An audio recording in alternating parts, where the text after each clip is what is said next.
안녕하세요. 대형 프랜차이즈 컨설턴트 데프콘 쪼꼬과장입니다. 지난 시간에는 저희가 절대 매출의 중요성에 대해서 한번 알아보는 시간을 가졌었는데요. 프랜차이즈, 그 중에서도 외식 프랜차이즈는 절대 매출이 상승하면 상승할수록 영업이익이 올라간다는 이야기를 드렸었죠.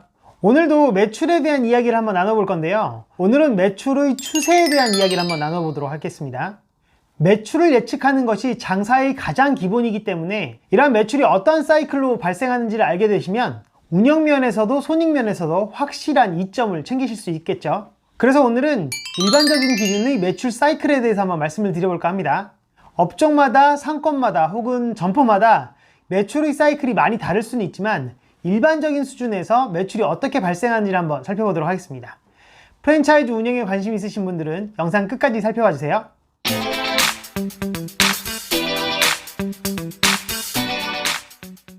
프랜차이즈를 운영하면서 매출을 예측하는 것 하나만으로도 굉장히 많은 베네핏을 얻으실 수 있습니다. 가장 기본적으로 매출을 예측하면 비용 구조를 세팅하는 데 굉장히 유리해요.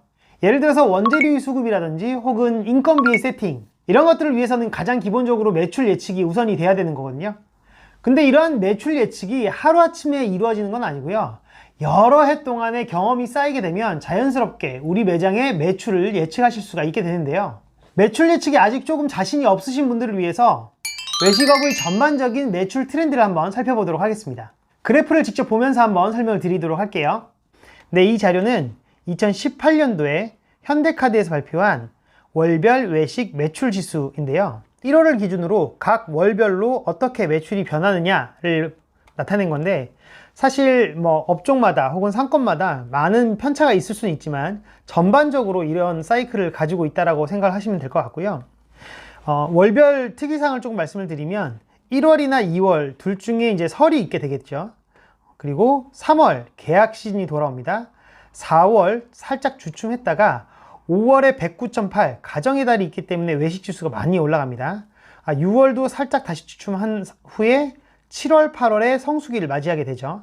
그리고 9월 다시 좀 주춤하죠. 그리고 10월 달에 조금 올라왔다가 11월 마찬가지로 98, 100 이하로 떨어지게 되고요. 12월에 113 피크를 찍게 됩니다. 사실 외식업에서 성수기라고 하면 이 7월과 8월 그리고 5월과 12월 요 네 달을 말하는데요. 5월과 12월에는 각각 기념할 수 있는 날들이 많기 때문에 외식에 대한 매출이 많이 증가를 하는 편이고요.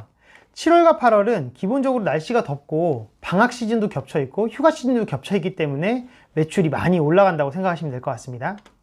반대로 외식업에서 매출이 좋지 않은 두 달이 있는데요. 언제냐면 바로 4월과 11월입니다. 이 두 달은 공교롭게도 영업일수가 30일씩 밖에 없고요. 바로 다음 달 5월과 12월에 굉장히 많은 지출이 일어나기 때문에 소비 심리 자체가 위축될 수밖에 없는 시점이거든요. 그래서 4월과 11월은 매출이 저조한 달이라고 생각을 하시면 될 것 같습니다. 자, 그럼 여기서 문제. 앞서 말씀드린 것처럼 7월과 8월은 성수기라고 볼 수 있거든요. 이렇게 매출이 높은 성수기에는 매출 관리를 해야 될까요? 비용 관리를 해야 될까요? 그럼 반대로 매출이 낮은 4월과 11월, 이때는 매출 관리를 해야 될까요? 아니면 비용 관리를 해야 될까요?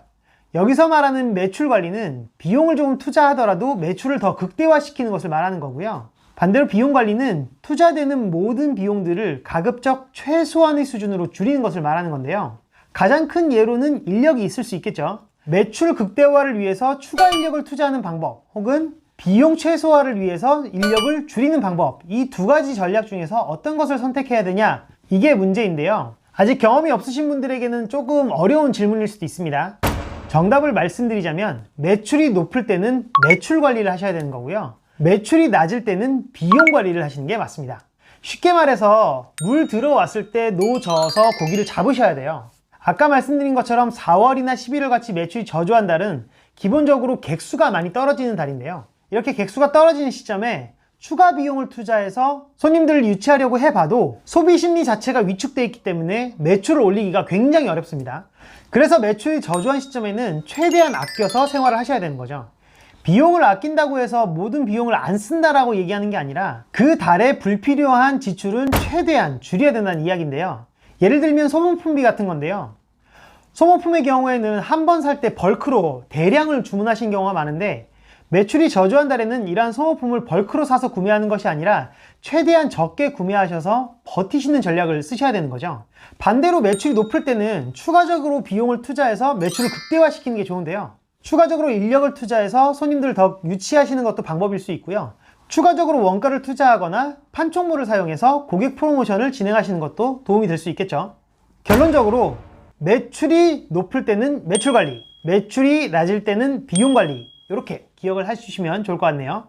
이러한 각각의 전략들이 점포별로 있어야 되는 거고요. 이러한 전략을 세우기 위한 기본은 적절한 매출 예측 능력과 손익계산서 작성 능력이라고 말씀드릴 수 있을 것 같습니다. 네, 이렇게 매출 사이클과 매출 사이클에 따른 비용 관리 혹은 매출 관리에 대한 전략까지 살펴봤는데요. 어떠세요? 좀 도움이 되셨나요?